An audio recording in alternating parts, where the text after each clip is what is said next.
Hi guys, ಇವತ್ತು ಹಬ್ಬ ಎಂತ ಇಲ್ಲ, ಆದರೆ ನಮ್ಮ ಮನೆಗೆ ನಮ್ಮ ಅಕ್ಕ ಭಾವ ಎಲ್ಲ ಬರ್ತೀವಿ ಅಂತ ಹೇಳಿದ್ದಕ್ಕೆ ನಮ್ಮಮ್ಮ ನಮ್ಮ ಮನೇಲಿ ಹಬ್ಬದ ವಾತಾವರಣನೇ ಸೃಷ್ಟಿ ಮಾಡಿಬಿಟ್ಟಿದ್ದಾರೆ. ಅವರೆಲ್ಲ ನಮ್ಮ ಮನೆಗೆ ಬಂದ್ರೆ ಒಂಥರ ಚೆಂದ, ಮನೇಲಿ ಹಬ್ಬ ಮಾಡ್ದಂಗೆ ಇರುತ್ತೆ. ಮೊದಲೇ ನಮ್ಮಮ್ಮ ಅವ್ರಿಗೆ ಏನೇನೆಲ್ಲ ತಿನ್ನಕ್ಕೆ ಬೇಕು ಅಂತ ಕೇಳಿಬಿಟ್ಟು ಇವಾಗೆಲ್ಲ ಒಬ್ಬಿಟ್ಟಂತೆ, ಕರ್ಜಿಕಾಯಿ ಅಂತೆ, ಅದು ಇದು ಎಲ್ಲ ನನ್ನ ಕೈಲಿ ಮಾಡಿಸ್ತಾರೆ. ನನಗಂತೂ ಅವ್ರು ಬರೋ ಖುಷಿ ಒಂದು ಕಡೆ ಇದ್ದರೆ, ಇದೆಲ್ಲ ನಾನೇ ಮಾಡಬೇಕಲ್ಲಪ್ಪ ಅನ್ನೋ ಬೇಜಾರು ಒಂದು ಕಡೆ. ನಾನಂತೂ ನಮ್ಮ ಅಕ್ಕ ಭಾವ ಅವ್ರಿಗೋಸ್ಕರ ಅವತ್ತು ಕಾಯಲ್ಲ. ನನ್ನ ಮಗ ಮಗಳು ಬರ್ತಾರೆ, ಅವ್ರಿಗೋಸ್ಕರ ಯಾವಾಗ ಬರ್ತಾರೆ ಅಂತ ಕಾಯ್ತಾನೆ ಇರ್ತೀನಿ. ಅವ್ರು ಬರೋಕ್ಕೆ ಮುಂಚೆನೇ ಎಲ್ಲ ರೆಡಿ ಮಾಡಿ ಇಟ್ಟಿರಬೇಕು ಅಂತ ಹೇಳ್ಬಿಟ್ಟು ನಮ್ಮಮ್ಮ ಬೇಗ ಬೇಗ ಮಾಡ್ತವ್ರೆಲ್ಲನೂ. ಸಾಂಬಾರು ಹೆಂಗೋ ರೆಡಿ ಆಯಿತು, ಈ ಕಡೆ ಹಪ್ಪಳ ಸಂಡಿಗೆ ಎಲ್ಲ ಕರೆದಿದ್ದು ಆಯಿತು.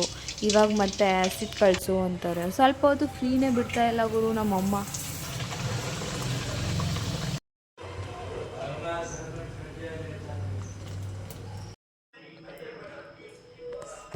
ನಮ್ಮಮ್ಮ ಅಂತೂ ಇವತ್ತು ತುಂಬ ಅಂದರೆ ತುಂಬಾ ಖುಷಿಯಾಗಿದ್ದಾರೆ. ಅವ್ರಿಗೆ 10 ನಿಮಿಷಕ್ಕೆ ಒಂದು ಸಲ ಫೋನ್ ಮಾಡ್ತಾನೇ ಇದ್ದಾರೆ. ಎಲ್ಲಿದ್ದೀರಾ, ಎಷ್ಟೊತ್ತಿಗೆ ಬರ್ತೀರಾ, ಎಲ್ಲಿದ್ದೀರಾ, ಎಷ್ಟೊತ್ತಿಗೆ ಬರ್ತೀರಾ. ಪಾಪ ಅವರು ಟ್ರಾಫಿಕಲ್ಲಿ ಸಿಗಾಕೊಂಡಿದ್ದೀವಿ, ಇನ್ನೊಂದು ಸ್ವಲ್ಪ ಬರೋದು ಲೇಟ್ ಆಗುತ್ತೆ ಅಂತ ಹೇಳ್ತಾನೆ ಅವರೇ ನಮ್ಮಮ್ಮ ಫೋನ್ ಮಾಡ್ತಾನೆ ಇರ್ತಾರೆ. ಬೇಗಪ್ಪಲ್ಲಿ ನಮ್ಮ ಪಕ್ಕದ ಮನೆ ಅಜ್ಜಿ ಬೇರೆ ಬಂದ್ಬಿಟ್ಟು ಏನೆಲ್ಲ ಇಷ್ಟೊಂದೆಲ್ಲ ತಿನ್ನಕ್ಕೆ ಮಾಡ್ತಾ ಇದ್ದೀರಾ ಇವತ್ತು, ಯಾರಾದರೂ ನೆಂಟರು ಬರ್ತಾರ ಹಂಗೆ ಹಿಂಗೆ ಅಂತ ಕೇಳಿದ್ರು. ಅಜ್ಜಿ ಕೇಳದೆ ತಡ ನಮ್ಮಮ್ಮ ಆಳೆ ನನ್ನ ಮಗ ಹಳೆ ಎಲ್ಲ ಬರ್ತಾರೆ ಅಂತ ಹೇಳ್ತಾನೆ ಅವರೇ. ಇವತ್ತು ವೆದರ್ ಬೇರೆ ಸಖತ್ತಾಗೈತೆ, ಮಳೆ ಬರೋಂಗೆ ಆಗ್ಬಿಟ್ಟೈತೆ. ಮೊದಲೇ 90s ಮಮ್ಮೀಸ್ನೆಲ್ಲ ಕೇಳಬೇಕಾ, ಮಳೆ ಬರೋಂಗೆ ಆದರೆ ಸಾಕು, ಹೊರಗಡೆ ಯಾರಾದರೂ ಇದ್ದಾರೆ ಅಂತಂದರೆ ಮಳೆ ಬರೋಂಗಾಯ್ತು, ಯಾವಾಗ ಬರ್ತೀರಾ ಅಂತ ತಲೆ ತಿಂತಾನೆ ಇರ್ತಾರೆ. ಅಷ್ಟರಲ್ಲೇ ನಮ್ಮ ಅಕ್ಕ ಭಾವ ಎಲ್ಲ ಬಂದರು. ಊಟನೂ ಮಾಡಲಿಲ್ಲ, ಅವ್ರು ಬಂದಿದ್ದ ಖುಷಿಗೆ ಎಲ್ಲ ಮಾತಾಡ್ಕೊಂಡು ಅದು ಇದು ಎಲ್ಲ ಹೇಳ್ಕೊಂಡೆಲ್ಲ ಕೂತವ್ರೆ. ಇಲ್ಲ ನನ್ನ ಮಗ ಮಗಳು ಎಲ್ಲ ಆಟ ಆಡ್ತಾವ್ರೆ. ಇವಾಗಲೇ ಮಧ್ಯಾಹ್ನ ಊಟ ಟೈಮ್ ಆಯ್ತಲ್ಲ ಅಂತ ಹೇಳ್ಬಿಟ್ಟು ನಮ್ಮ ಅಕ್ಕಂದಿರಿಬ್ಬರು ಡ್ರೆಸ್ ಚೇಂಜ್ ಮಾಡ್ಕೊಂಡ್ಬಿಟ್ಟು ಒಬ್ಬಿಟ್ಟು ಮಾಡೋಕ್ಕೆ ಕುತ್ಕೊಂಡ್ಬಿಟ್ಟಿದ್ದಾರೆ. ಒಬ್ಬರೇನೋ ಇಡ್ಲಿಗೆ ಹೂರ್ಣ ಹಾಕ್ಕೊಡ್ತಾ ಇದ್ದಾರೆ, ಒಬ್ಬರು ಒತ್ತಿ ಕೊಡ್ತಾ ಇದ್ದಾರೆ. ನನಗೆ ಒಬ್ಬಿಟ್ಟು ಸುಡೋ ಕೆಲಸ ಕೊಟ್ಬಿಟ್ಟಿದ್ದಾರೆ. ಆಲ್ಮೋಸ್ಟ್ ಇನ್ನೇನು ಒಬ್ಬಿಟ್ಟೆಲ್ಲ ಮುಗೀತು, ಊಟ ಎಲ್ಲ ಮಾಡಿದ್ದು ಆಯಿತು. ಆಮೇಲಿಂದ ಮಕ್ಕಳು ಆಟಾಡೋಕ್ಕೆ ಹೋಗಬೇಕು ಅಂತ ಹಠ ಮಾಡಿದ್ದಕ್ಕೆ ಹೊರಗಡೆ ಕರ್ಕೊಂಡೋದೆ. ನಾಲ್ವರನ್ನೂ ಆಟಾಡ್ಸ್ಕೊಂಬರೋಣ ಒಂದು ರೌಂಡು ಅಂತ ಹೇಳಿಬಿಟ್ಟು. ನನ್ನ ಮಗಳು ದಾನವೀರ ಶೂರ ಕರ್ಣಿ ಇದ್ದಂಗೆ ಅವಳು, ಯಾರೇನು ಕೇಳಿದ್ರು ಕೊಟ್ಬಿಡ್ತಾಳೆ, ಇಲ್ಲ ಅಂತ ಮಾತ್ರ ಹೇಳಲ್ಲ. ಇವ್ರು ಮೂವರು ಇಲ್ಲಿ ಆಟಾಡ್ತಾ ಇದ್ರೆ ಅಲ್ಲೊಬ್ಬ ಮಾತ್ರ ಹಾಯ್ ಅಂತ ಪೋಸ್ ಕೊಡ್ತಾನೆ ನಿಂತ್ಕೊಂಡು. ಇದು ಜಾನು ಅತ್ ಜಾನು ಮಂದ ಜಾನು ನಾರಂಗಿದ ನಾರಂಗಿದ ವಾ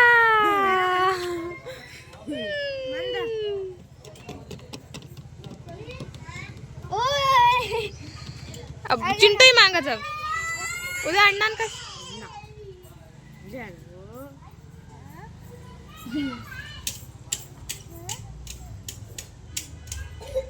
ಇಲ್ಲಿ ಇವಳು ನಾನೇನೋ ಅಲ್ಲೇ ದೊಡ್ಡವಳಾಗ್ಬಿಟ್ಟಿದ್ದೀನಿ, ನನಗೆ ಕಾಲೆಲ್ಲ ಎತ್ಕುತ್ತೆ, ನನಗೆ ನಾನು ಸೈಕಲ್ ತುಳಿಬೇಕು ಅಂತ ಹಠ ಮಾಡಿದ್ದಕ್ಕೆ ಇಬ್ಬರು ಅಣ್ಣಂದಿರು ಸೇರ್ಕೊಂಡ್ಬಿಟ್ಟು ಸೇಫಾಗಿ ಕರ್ಕೊಂಡು ಹೋಗ್ತವ್ರೆ ರೌಂಡ್ಸಿಗೆ. ಅವಳಂತೂ ಮುಂದ್ಗಡೆ ಇರೋ ಟೀ ಶರ್ಟೇ ಈಟಾಗಿ ಇಟ್ಕೊಂಡ್ಬಿಟ್ಟವಳೆ, ಎಲ್ಲಿ ಬಿದ್ದೋಗ್ಬಿಡ್ತೀನೋ ಅಂತ. ಮಧ್ಯಾಹ್ನದ ಹೆಂಗೋ ಎಲ್ಲ ಮುಗೀತು. ಇವಾಗ ಮತ್ತೆ ನೈಟ್ ಊಟಕ್ಕೆ ಪ್ರಿಪ್ರೇಷನ್ ಮಾಡ್ಕೋಬೇಕಲ್ಲ. ನಮ್ಮ ಮನೆಗಂತೂ ನಾನ್ ವೆಜ್ ಸರಿಯಾಗಿ ತಂದುಬಿಟ್ಟಿದ್ದಾರೆ. 3 kg ಚಿಕನ್ ತಂದಿದ್ದಾರೆ, 1 kg ಮಟನ್ ತಂದಿದ್ದಾರೆ. ಅದು ಸಾಲದು ಅಂತ ಹೇಳ್ಬಿಟ್ಟು 1 kg ಇನ್ನೂ ಫಿಶ್ ತೊಗೊಬರ್ತೀನಿ ಅಂತ ಹೋಗಿದ್ರು. ಆದರೆ ನಮ್ಮಮ್ಮ ಬೇಡ ಅಂತ ಬೈದಿದ್ದಕ್ಕೆ ಸುಮ್ಮನಾಗ್ಬಿಟ್ಟಿದ್ದಾರೆ. 1 kg ಮಟನ್ ಸಾಂಬಾರು ಮತ್ತು 1 kg ಚಿಕನ್ ಸಾಂಬಾರು ಮಾಡಿಬಿಟ್ಟು ಮಿಕ್ಕಿದಿನ 2 kg ಚಿಕನಿಗೆ ಬೆಳ್ಳುಳ್ಳಿ ಕಬಾಬ್ ಮಾಡ್ತಾವಳು ನಮ್ಮಕ್ಕ. ಅದಕ್ಕಂತೂ 1/4 kgಯಿಂದ ಅರ್ಧ kg ತನಕ ಬೆಳ್ಳುಳ್ಳಿ ಸೇರಿಬಿಟ್ಟಿದ್ದಾಳೆ, ತುಂಬ ಟೇಸ್ಟಿಯಾಗಿರುತ್ತೆ ಅಂತ ಹೇಳಿಬಿಟ್ಟು.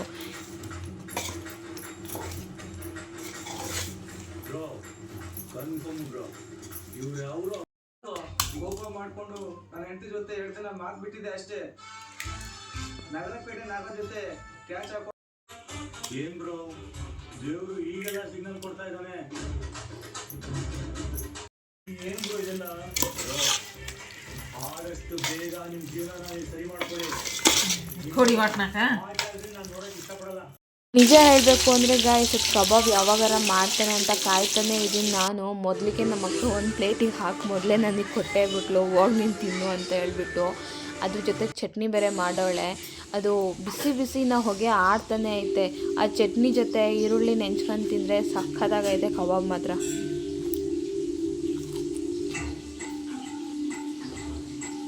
ಇದಿಷ್ಟೆಲ್ಲ ನಾನು ತಿಂದು ಮಿಕ್ಕಿರೋ ಕಬಾಬು. ಆದರೆ ನಮ್ಮ ಅಕ್ಕ ನನಗೆ ಲೆಗ್ ಪೀಸೇ ಹಾಕಿಲ್ಲ, ನನಗೆ ಗೊತ್ತೇ ಇಲ್ಲ ತಂದಿದ್ದಾರೆ ಅಂತ ಹೇಳ್ಬಿಟ್ಟು ಮೋಸ ಮಾಡಿಬಿಟ್ಲು. ಮನೇಲಂತೂ ಇವತ್ತು 6ರಿಂದ 7 ಐಟಮ್ ಮಾಡೇ ಬಿಟ್ಟಿದ್ದಾರೆ. ಅದು ಒಬ್ಬಿಟ್ಟಂತೆ, ಕರ್ಜಿಕಾಯಿ ಅಂತೆ, ಚಿಕನ್ ಕಬಾಬ್ ಅಂತೆ, chicken sambar, mutton sambar, fish ಒಂದು ಮಿಸ್ ಆಯಿತು. ಮತ್ತು ಬಿರಿಯಾನಿ ಮಾಡಬೇಕು ಅಂತ ಹೇಳ್ಬಿಟ್ಟು ಪ್ಲ್ಯಾನ್ ಇತ್ತು. ಆದರೆ ಇಷ್ಟೊಂದೆಲ್ಲ ಯಾರೂ ತಿನ್ನಲ್ಲ ಅಂತ ಹೇಳ್ಬಿಟ್ಟು ಕ್ಯಾನ್ಸಲ್ ಮಾಡಿಬಿಟ್ರು. ಇವತ್ತು ಊಟ ಮಾತ್ರ ಬೊಂಬಾಟ್ ಭೋಜನ ನಮ್ಮ ಮನೇಲಿ.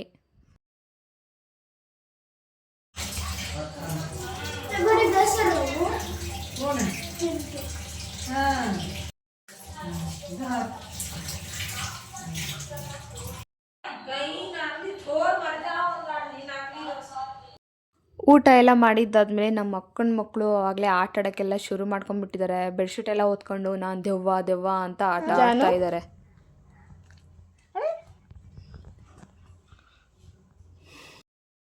ಕಾಯು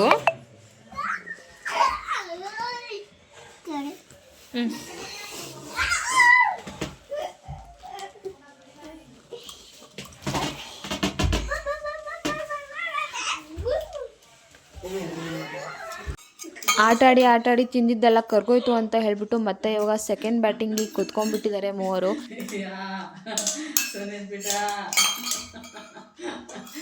ಯಾವಾಗಲೂ 3-4 ದಿನದ ಮುಂಚೆ ಮುಗ್ದೋಗಿರೋ ಬರ್ತಡೇನ ನಾವು ಸೆಲೆಬ್ರೇಟ್ ಮಾಡಲೇಬೇಕು ಅಂತ ಹಠ ಮಾಡಿ ಅರ್ಧ kg ಕೇಕ್ ಬೇರೆ ತರಿಸ್ಕೊಂಡ್ಬಿಟ್ಟಿದ್ದಾರೆ.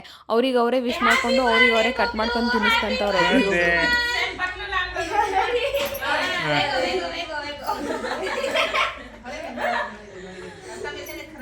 जानू कट करा जानू पार्टी ಗಿಂಡಿ ಎಲ್ಲ ತಿನ್ಕೊಂಡ್ಬಿಟ್ಟು ಮತ್ತೆ ಇವಾಗ ಶಾಪಿಂಗ್ ಹೋಗಬೇಕು ಅಂತ ಹೇಳಿದ್ದಕ್ಕೆ ನನ್ನ ಮಗಳು ಎಲ್ಲರಿಗಿಂತ ಮುಂಚೆನೇ ರೆಡಿಯಾಗಿ ಕೂತ್ಬಿಟ್ಟಿದ್ದಾಳೆ. ಆ ಡ್ರೆಸ್ಸಿಗೆ ಮ್ಯಾಚಿಗೆ ಸ್ಟಿಕ್ಕರ್ ಬೇರೆ ಅವಳೇ ಚೂಸ್ ಮಾಡ್ಕೊತಾವಳೆ. ನನ್ನ ಮಗನೂ ರೆಡಿಯಾಗಿ ನಿಂತ್ಕೊಂಡ್ಬಿಟ್ಟವನು ಇವಾಗ ಇಲ್ಲಿ ಯಾವಾಗ ಹೋಗೋಣ ಅಂತ ಬಂದು ಕೇಳ್ತಾನೆ ಇದ್ದಾನೆ. ಮನೆಯಿಂದ ಮಾಲಿಗೆ ಬಂದಿದ್ದಾಯಿತು, ಏನೋ ಶಾಪಿಂಗ್ ಮಾಡಬೇಕು ಅಂತ ಹೇಳಿದ್ದಕ್ಕೆ ನನ್ನ ಮಗಳು ಗಾಡಿ ಓಡಿಸ್ತಾವಳೆ ಟ್ರಾಲಿಲಿ ಕೂತ್ಕೊಂಡು. ನನ್ನನ್ನು ಚಿಕ್ಕಮ್ಮನ್ನು ಇಬ್ಬರನ್ನೇ ಬಿಟ್ಬಿಟ್ಟು ನಮ್ಮ ಅಪ್ಪ ಅಮ್ಮ ಎಲ್ಲೋ ಹೊರಟೋಗ್ಬಿಟ್ರಲ್ಲ ಅಂತ ಎಲ್ಲನೂ ಹುಡುಕ್ತಾವಳೆ ಆ ಕಡೆ ಈ ಕಡೆ. ಅಲ್ಲಿ ಶಾಪಿಂಗ್ ಎಲ್ಲ ಮುಗ್ದಾದ್ಮೇಲೆ ಇನ್ನೇನು ಊಟದ ಟೈಮ್ ಆಯಿತು ಅಂತ ಹೇಳ್ಬಿಟ್ಟು ನಮ್ಮ ಅಕ್ಕ ಸ್ಟ್ರೀಟ್ ಫುಡ್ ತಿನ್ನಬೇಕು ಅಂತ ಹೇಳ್ಬಿಟ್ಟು ಕರ್ಕೊಬಂದವಳೆ. ಅಲ್ಲಿ ನಾವು ಊಟ ಮಾಡೋದಕ್ಕಿಂತ ಜಾಸ್ತಿ ಅವ್ರಿಬ್ಬರನ್ನ ತಿಂದಿದ್ದೇ ಆಯಿತು. ಜಾನು ಜಾನು